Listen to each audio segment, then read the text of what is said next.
Welcome to Rges Algebra 2. This is lesson 4.1, an introduction to linear systems.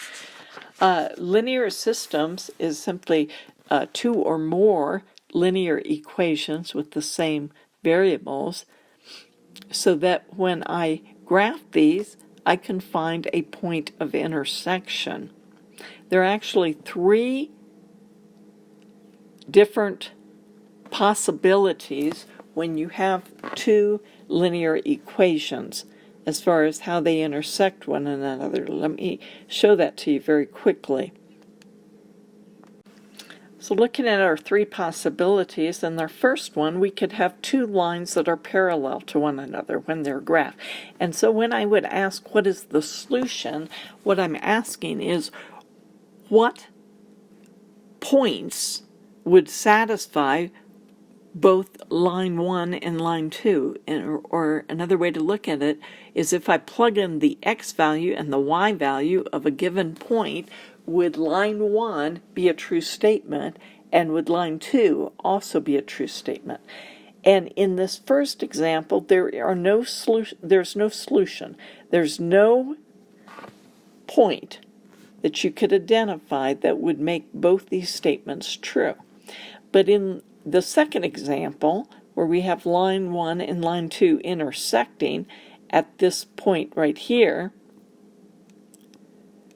this point is the point of intersection, we know that, and it represents the solution. It represents the x value and the y value for which both line 1 and line 2 are true, or their solutions are true. Okay? Now the third one's a little more obscure, but that represents where line 1 and line 2 represent the very same line. And in this case, every point along the one line would also be on the second line. And so they would have this whole grouping of points that would make those statements true. An example where you would have line 1 or line 2 equal would be if they're written as different expressions. For instance, if I had 2x plus y equals 5, that's a linear equation. And if I had 4x plus 2y equals 10. Well, notice that is just an equivalent expression to the first one, because if you multiply every item in the first line, or every term, by 2, you would get the second line. So these are equivalent lines and would graph to the same picture as is illustrated in this third example.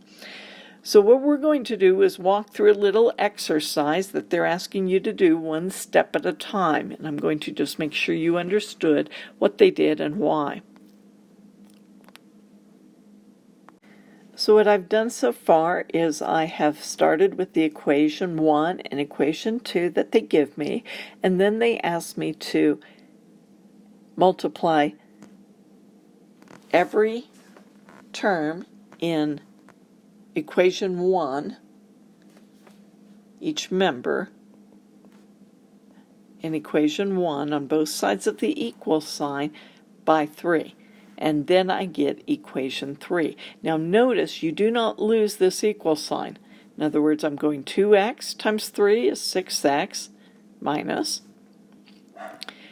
y times 3 is 3y. Make sure you keep your equal sign. That's very important. And then 10 times 3 is 30. Now what they're asking me, you can do the same thing to both sides of an equation. So let's say I'm going to add a negative 9 to this side of the equation, and I'm going to add a negative 9 to this side of the equation. But looking at equation 2, negative 9 equals x plus 3y. So rather than using the form negative 9, I'm going to use its equivalent. Negative 9 is equivalent to x plus 3y, and that's what I'm going to add to the left side of the equation. So I like the way he's explaining this because it's showing exactly what happens.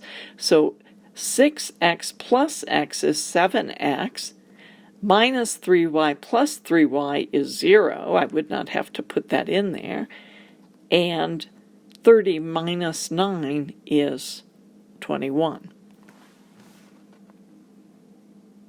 Continuing to solve, I get x equals 3, and what that represents, if you look at example 2 above, that represents the x in my ordered pair for the point of intersection.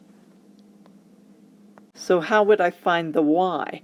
We'll look at equation 1 or equation 2, my two original equations. Choose either one of them and plug in your x and solve for y. I think I'll choose number 2, equation 2. I've got x plus 3y equals negative 9.